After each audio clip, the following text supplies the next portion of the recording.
We were on pages 7 and 8 of the book, going through these 10 points of comparison between the patriarchal age, the Mosaic age, and the Christian age.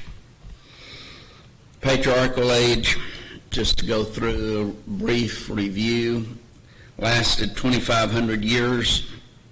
God spoke to the patriarchs, the fathers, and patriarchs is simply father rule, so the head of the household.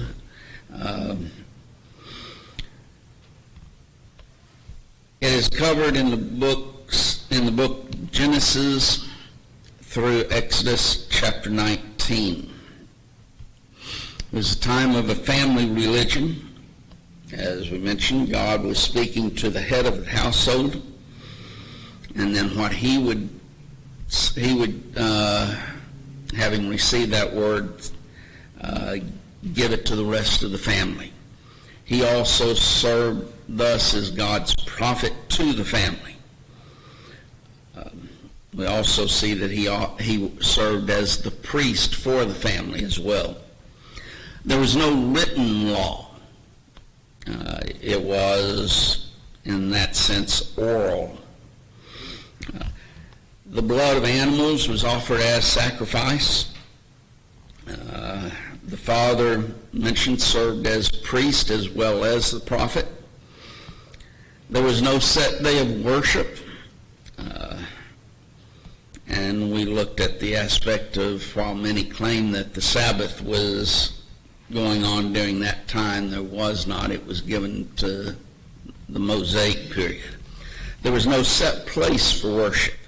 Anywhere they could build an altar or did build an altar, they could worship there.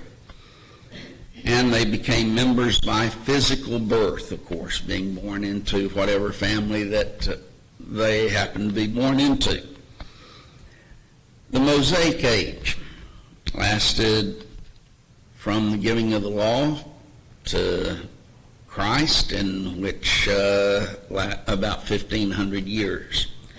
During that time, God spoke to Moses, or through Moses, and the prophets as well.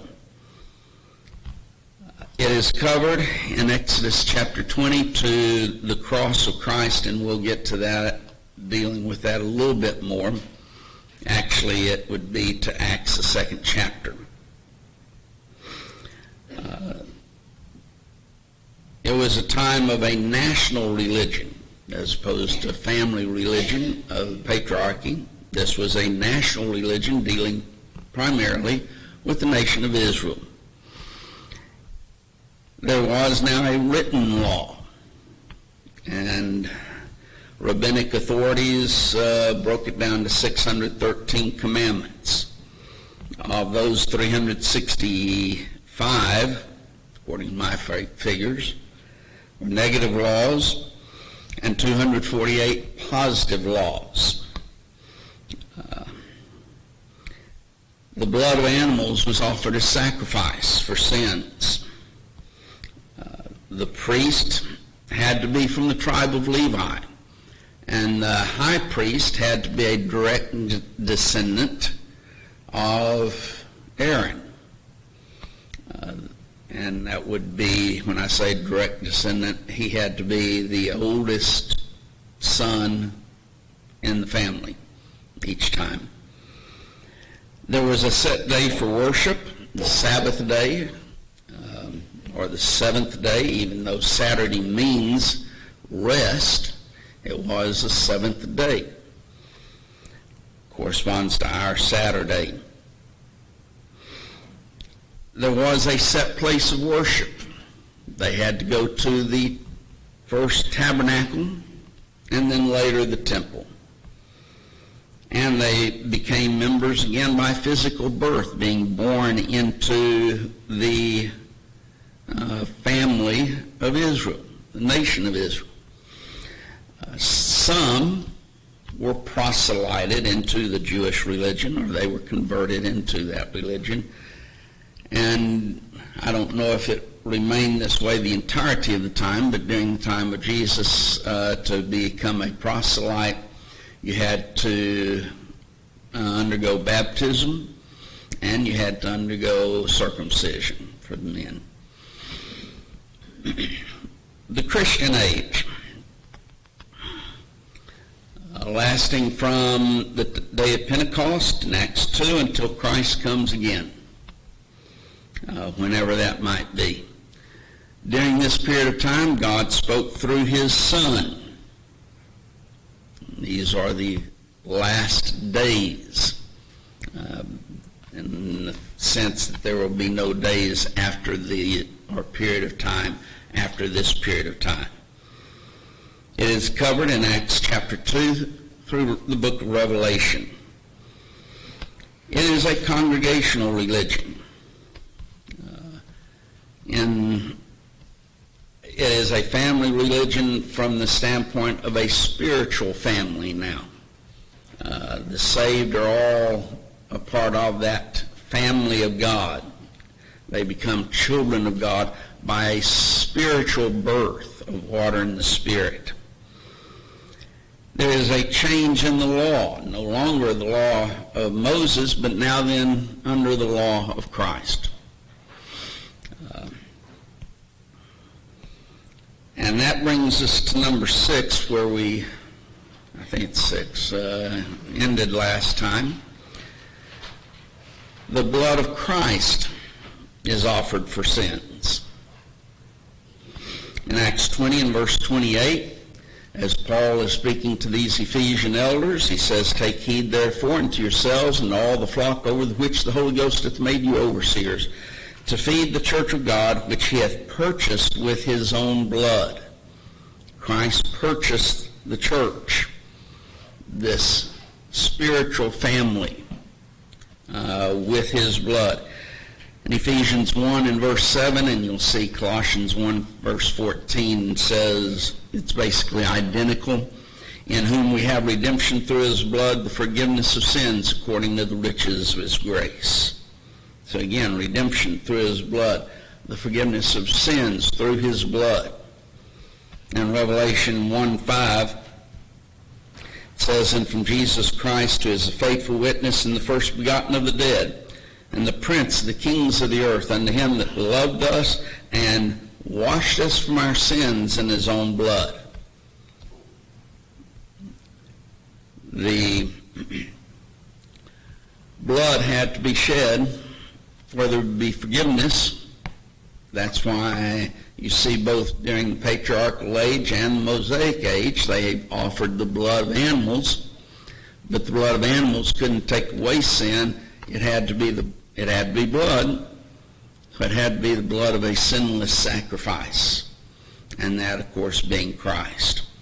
During this period of time, while during the Mosaic period, you had to be of the tribe of Levi in order to be a priest, all Christians are priests at this time. 1 Peter 2 and verse 5, "Ye also as lively stones are built up a spiritual house, a holy priesthood, to offer up spiritual sacrifices acceptable to God by Jesus Christ." And if you skip down to verse 9, "But ye are a chosen generation, a royal priesthood, a holy nation, a peculiar people, that ye should show forth the praises of him who hath called you out of darkness into his marvelous light." In both of those passages, verse 5, it's a holy priesthood. In verse 9, a royal priesthood, or a priesthood of kings. And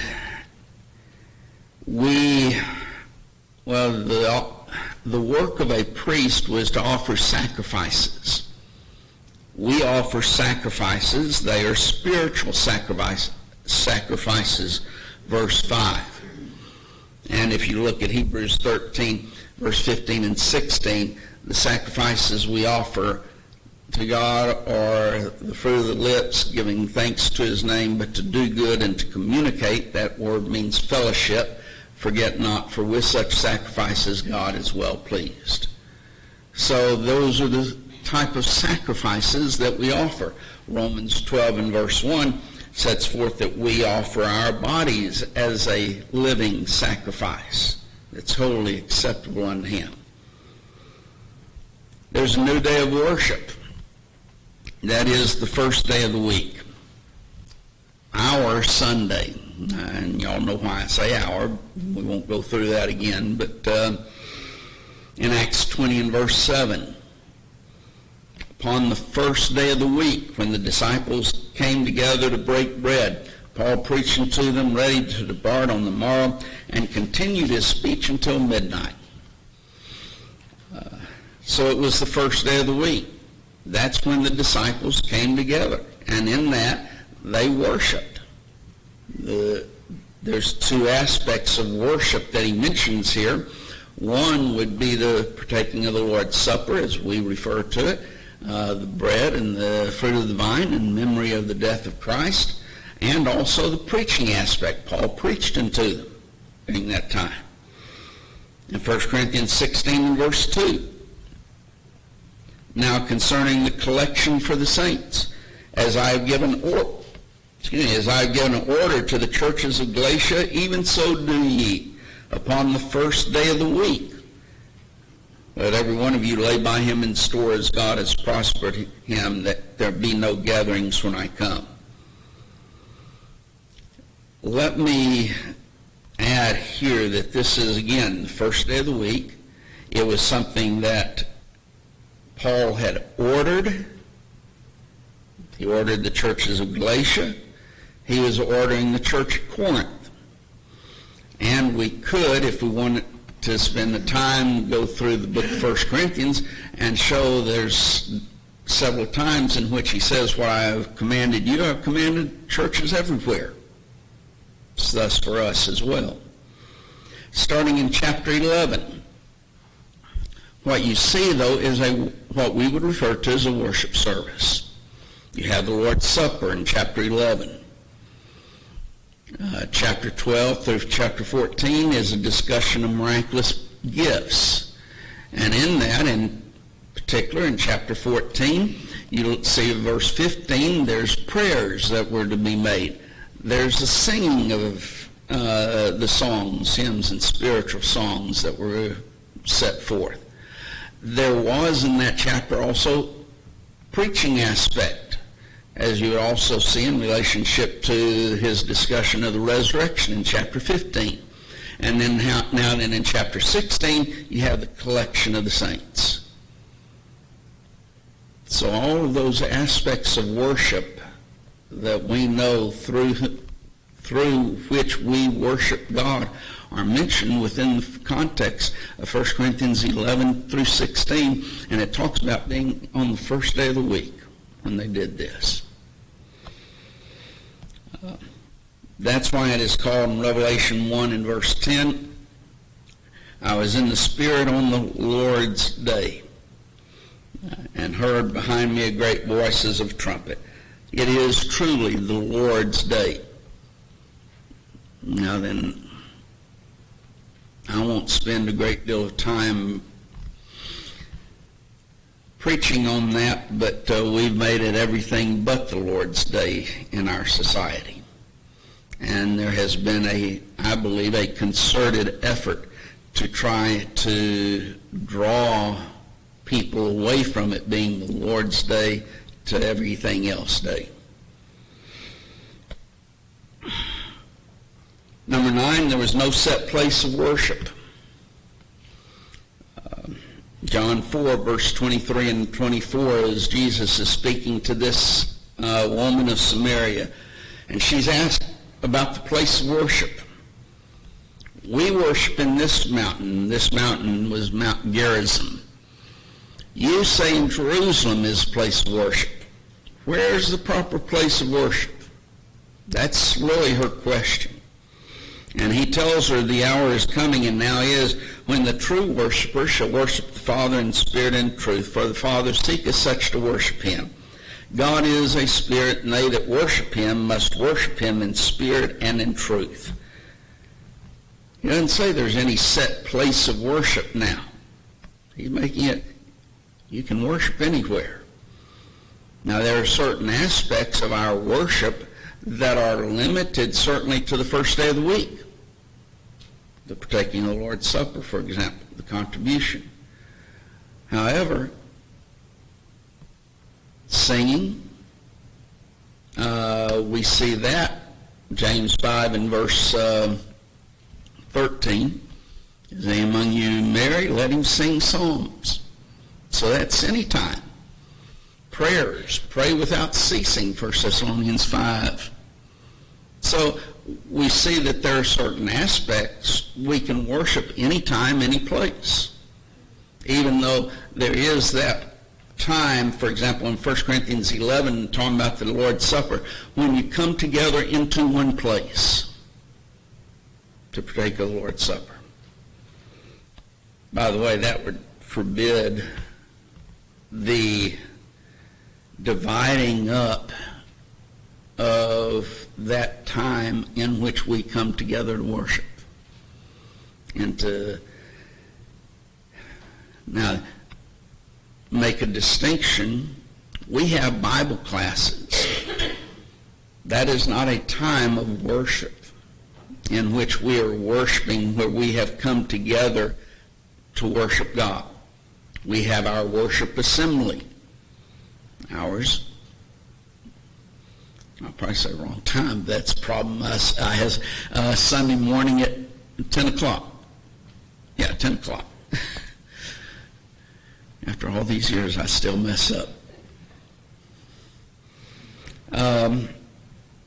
That's the time in which we all come together into one place. It would be wrong to divide that time of coming together.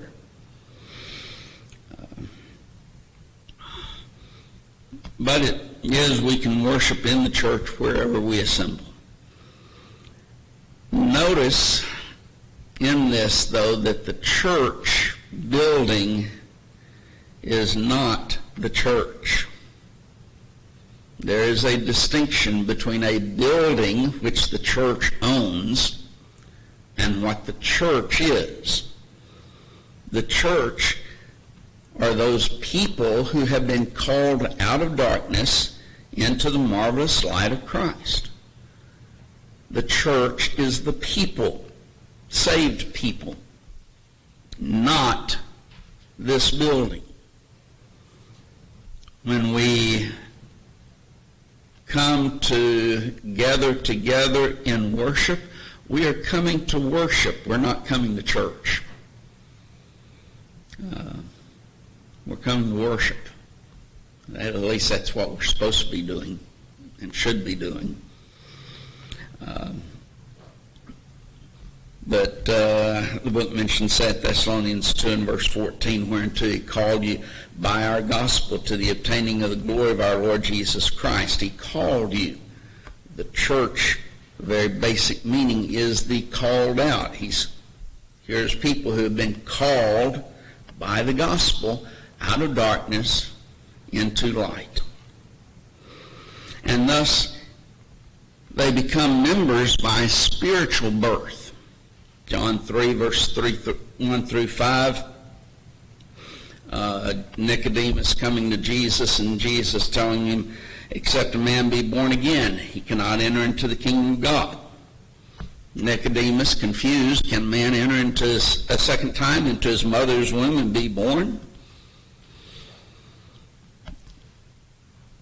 By the way, in discussing the new birth process, sometimes you come across an individual who says that the water is that physical birth and the water of that physical birth. You know how I know that's not true? Nicodemus's question.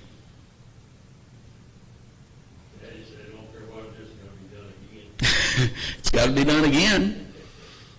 Well, Nicodemus' question, can man enter the second time? And well, that's the recognition of that. It's got to be done again. Second time into his mother's womb and be born. It's not that physical birth. And that's what Jesus then explains in verse 5. Verily, verily, I say unto thee, except a man be born of water and the Spirit, he cannot enter into the kingdom of God. Why would he have to specify except a man be born of water, if everyone in the world's already been born of water? If they're alive, they've been born of water, according to that doctrine. So why even mention it? It's obviously not that physical birth.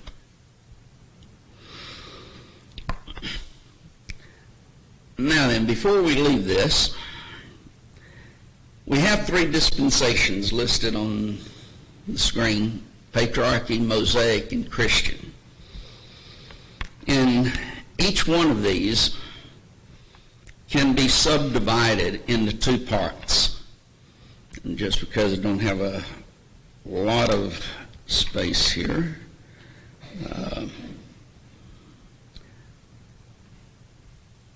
Patriarchy can be divided into pre-Moses. In other words, that period of time prior to Moses. And then post-Moses. Post means simply after. So the period before Moses, the period after Moses. In other words, what we've talked about before, the law of Moses was added to patriarchal law. The Gentile world remained under patriarchy while the Israelites went into the law of Moses. But the law of patriarchy continued for the Gentile world, and thus post-Mosaic, even though the Israelites went in under the law of Moses. When we come down to the Mosaic dispensation, there's pre-John and Jesus. So basically you're talking about with that pre, meaning before John and Jesus. So from that time of the giving of the law at Mount Sinai to the time in which John was born, or came on the scene as a prophet. And then, of course, the period of John and Jesus.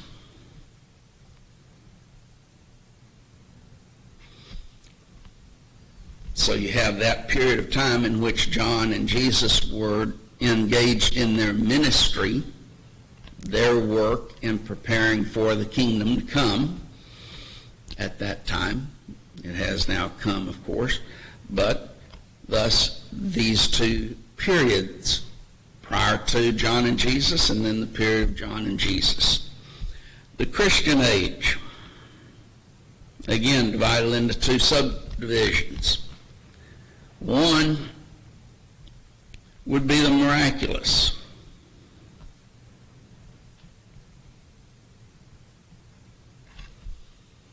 There's a period in which you have the miraculous. The apostles performing miracles for the specific purpose that we're talking about tonight, at least, to confirm the word. Mark 16 and verse 20, they went forth and preached the word. No, it's not. Somebody turn over Mark 16:20 and read that. My mind went blank on it. They went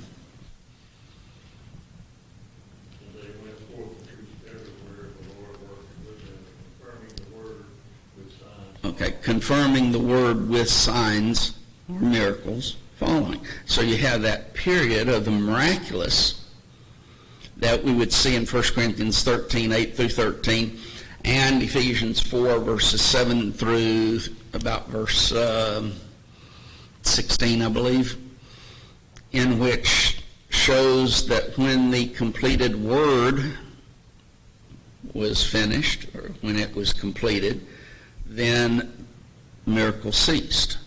And so you have that second period, the non-miraculous. non-miracles. And that has gone on from that, when the completed revelation of God's Word, on through even now. Even though there are a lot of fake miracles, there are no true miracles that take place. So those would be each of the subdivisions that these different periods are broken down into. Very natural divisions that we see.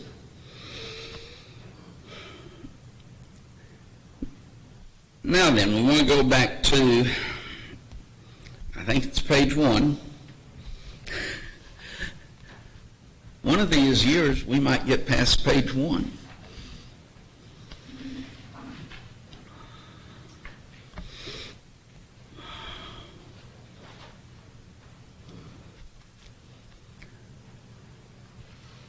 Because at this time,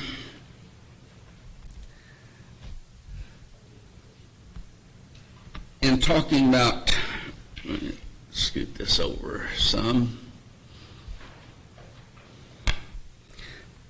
Patriarchy and Mosaic periods continued on really to Acts, the 2nd chapter, as we see on here, for the Jews.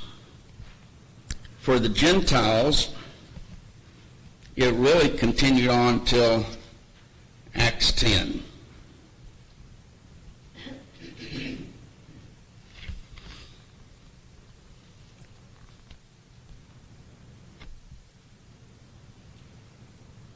Let me state that this is a period of transition.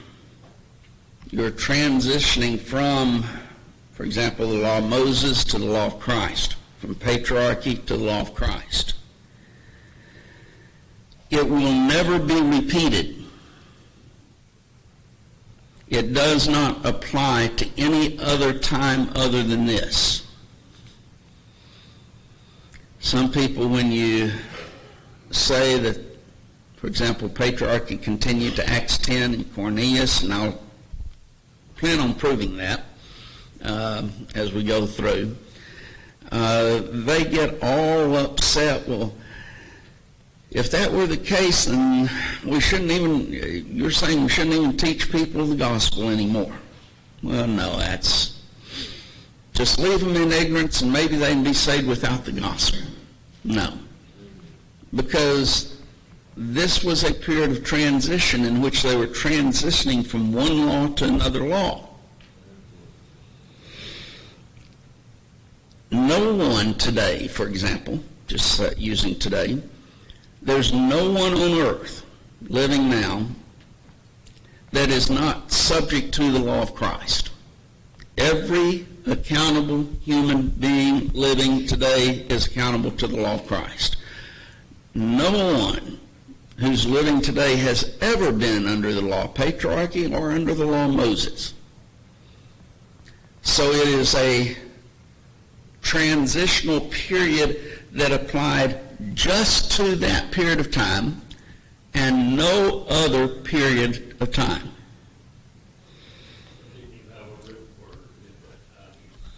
Well, they didn't have a written word.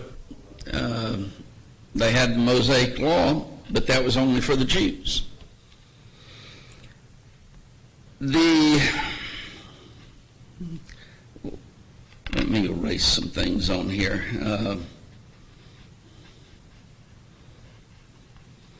Hope you all had all that. No, you just got memorized.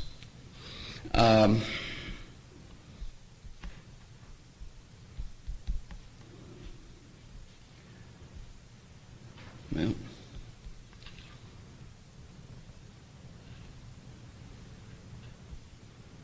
it locked up on me. That's why I didn't erase. Just a minute, let me...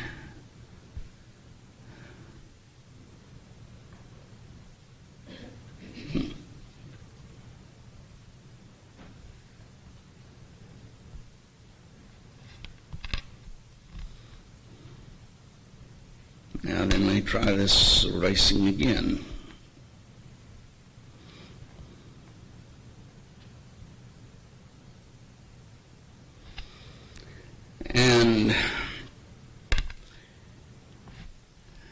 And I gotta erase this part too.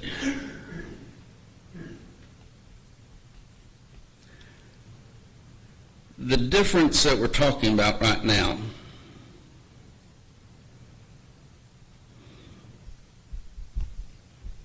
it's going to lock up on me again, so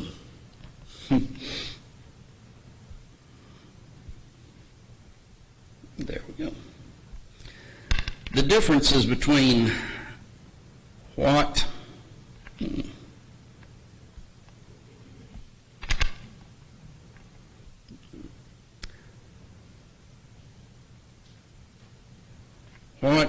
and when.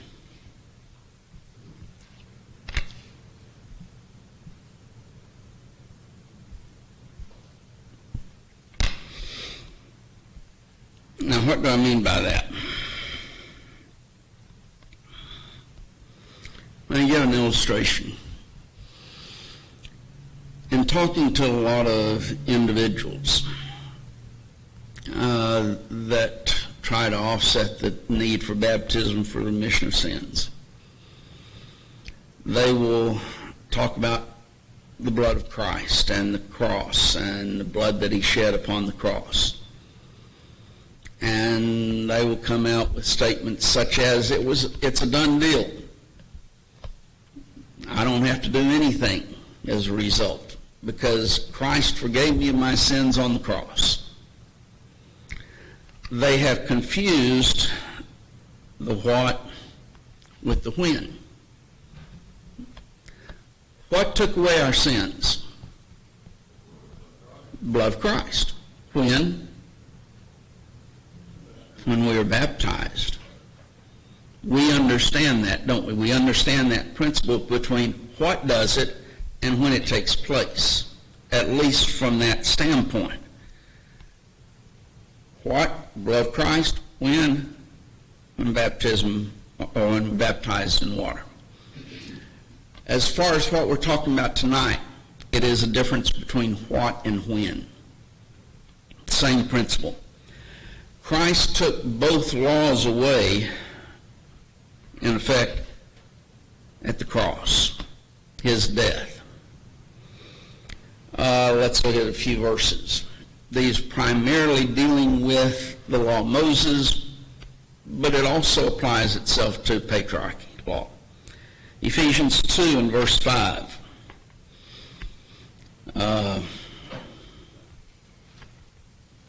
Not 5, 15. Having abolished in his flesh the enmity, even the law of commandments contained in ordinances, for to make in himself of twain one new man, so making peace. Here's the law of commandments. What is that? That's the 10 Commandments that he's talking about. The Mosaic law that was contained in ordinances. And he made of both Jew and Gentile now one new man, making peace between both Jew and Gentile, because he abolished in his flesh that which divided them. In Colossians 2 and verse 14, I'm going to run out of room. I can see that real quick. Blotting out the handwriting of ordinances that was against us, which was contrary to us, and took it out of the way, nailing it to his cross. Now again, not to go into detail the handwriting of ordinances that was against us. Do you remember when we went through those 4 things as far as the purpose of the law? One of them was to define and highlight sin, but we also emphasized the point that the law could not take away the sin. Thus, it was ordinances that was against us in that it revealed that we're a sinner and need a Savior. But it couldn't take away the sin. Left us in a state, if that was all that there was, of being lost. It's contrary to us that way, but Christ took it out of the way, nailing it to the cross, so that which The law of Moses served its very purpose. Christ took it out of the way at the cross. That's the what, the cross. Let me go over here. Hebrews chapter 7, verse 12 and verse 18. For the priesthood, verse 12, being changed, there is made of necessity a change of the law, so that Christ could become priest, because Christ could not be priest under the Old Testament system because he was not of the tribe of Levi.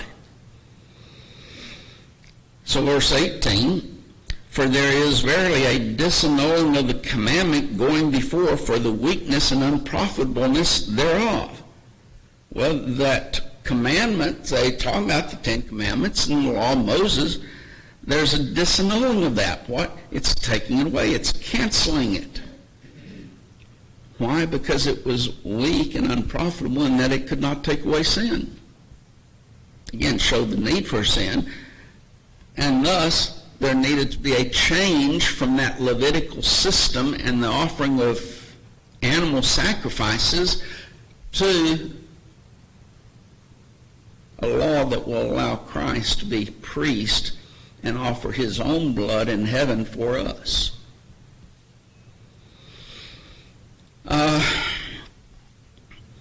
One other passage, Romans chapter 7, I'm going to ignore that, verses 1 through 4, and then verse 7.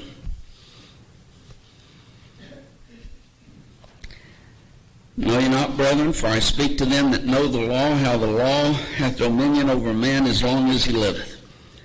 For a woman which hath a husband is bound by the law to her husband so long as he liveth. But if the husband be dead, she is loosed from the law of her husband. So then, if while her husband liveth she be married to another man, she shall be called an adulteress. But if the husband be dead, she is free from that law, so that she is no adulteress, though she be married to another man. Now, and there's the illustration to get to this point. Verse 4, wherefore, my brethren, ye are become dead to the law. That's the law of Moses that he's talking about. Dead to the law by the body of Christ. That's Christ upon the cross he's talking about now.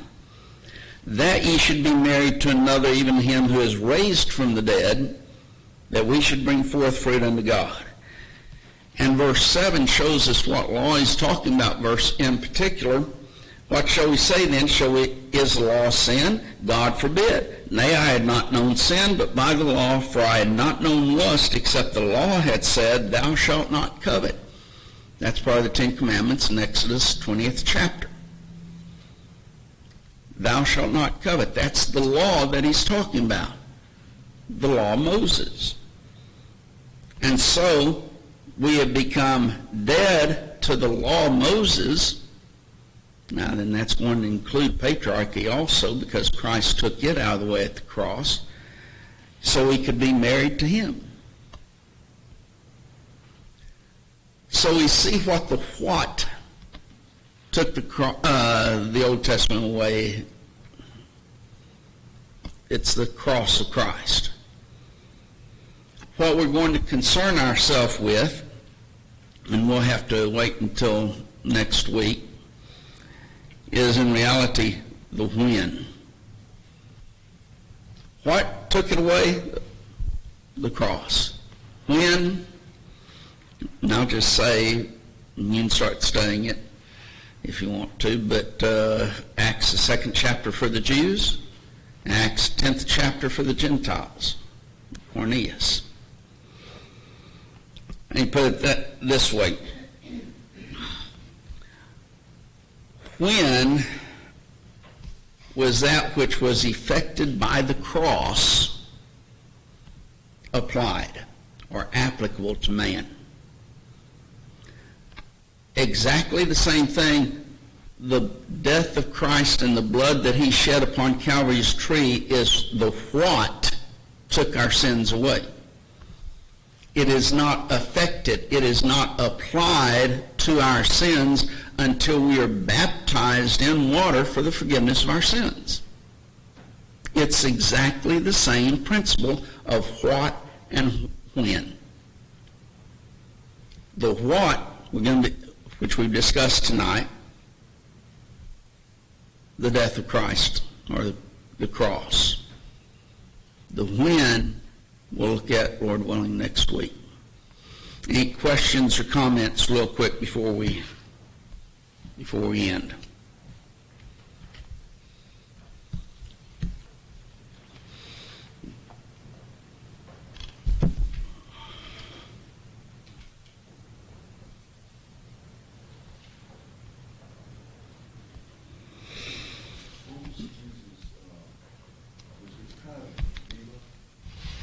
Jesus was from the tribe of Judah,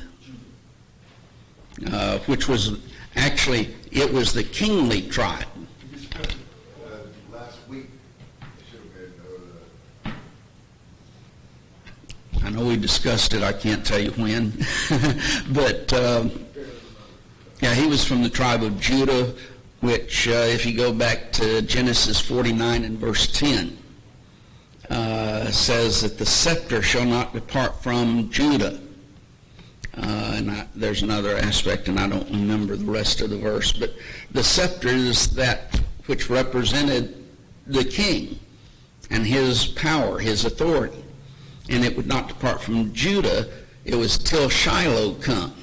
Shiloh being peace, which Christ is the King of peace.